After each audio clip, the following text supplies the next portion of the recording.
আমার পূর্ববর্তী বক্তা ডোনার সাহেব বলেছেন যে আন্দোলন শেষ হয়ে গেছে। আসলে আন্দোলন এখনো শেষ হয় নাই। আন্দোলন শেষ হলে তো আমাদের নেতা আমাদের কাছেই থাকতো। তা আমাদের আন্দোলন চালিয়ে যেতে হবে এবং যে পর্যন্ত আমাদের নেতা আমাদের মাঝে ফিরে না আসবে, যে পর্যন্ত আমাদের নির্বাচনী কার্যক্রম শুরু না হবে, নির্বাচন জয়লাভ না করবো, সেই পর্যন্ত মাঠে আমাদেরকে থাকতে হবে।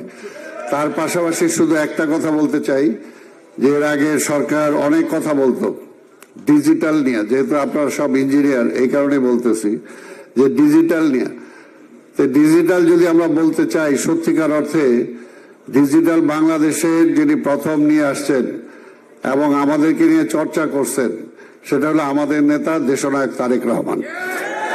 কারণ যখন 2007-08 সালে আমরা নির্বাচনে গেলাম, সেই নির্বাচনের আগে যখন মনোনয়ন দেওয়ার আগেই নেতা আমার হাতে একটা ফাইল ধরায় দিলেন।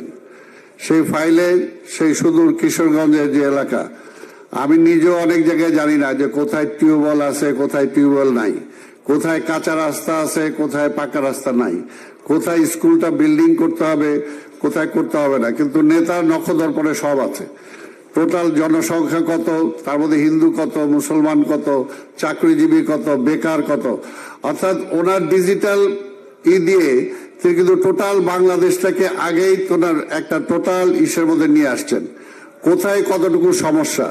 তো সেই কারণে আজকে যেটা আমরা দেখতে পাচ্ছি যে অনেকে অনেক কথা বলছে আমাদের নেতা সম্পর্কে, কিন্তু এই কিছুদিন তার বক্তব্যের মধ্য দিয়ে, তার শুধু বক্তব্য না, তার নেতৃত্বের মধ্য দিয়ে, নির্দেশনার মধ্য দিয়ে দেখছেন আমরা 5ই আগস্টে এর আগে ওবায়দুল কাদের বলছে যে 5 লক্ষ লোক মারা যাবে, কিন্তু আমাদের নেতার এক নির্দেশের কারণে কিন্তু কোথাও কোনো অঘটন ঘটে নাই।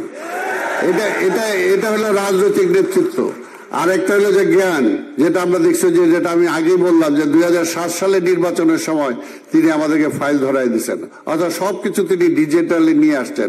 তা আজকেও শুধু আপনাদের এটাই বলবো যে দেশটাকে গড়ে তুলতে হলে আওয়ামী লীগ মেধা শূন্যতা করছিল, দলীয়করণ করতে যে মেধাবীদের কোনো কাজে লাগে নাই, কিন্তু আজকে আমার নেতা মেধাবীদের মূল্যায়ন করছেন। যেমনি ভাবে আমাদের নেতা আমাদের শহীদ রাষ্ট্রপতি জিয়া রহমান মেধাবীদের মূল্যায়ন করেই কিন্তু 75-এর আগে যখন দেশে দুর্ভিক্ষ ছিল, মানুষ না খেয়ে মারা গেছে, সেই সময় থেকে 2 বছরের ব্যবধানে শহীদ রাষ্ট্রপতি জিয়া রহমান মানুষকে খাইয়েছেন এবং চাল উৎপাদন করছেন।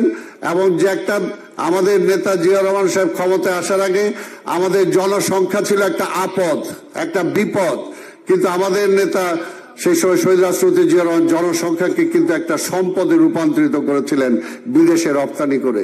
ঠিক তেমনি ভাবে আমরা বিশ্বাস করি আজকে ভঙ্গুর এই দেশটাকে যদি গড়ে তুলতে হয় একমাত্র দেশনায়ক তারেক রহমানের নেতৃত্ব ছাড়া আর কোনো বিকল্প নাই। আসুন তার নেতৃত্বে আমরা আন্দোলন গড়ে তুলি, নির্বাচন আনি এবং নির্বাচনে জয়লাভ করার পরে দেশটাকে গড়ে তুলি। আপনাদের সবাইকে ধন্যবাদ। খোদা হাফেজ। বাংলাদেশ জিন্দাবাদ।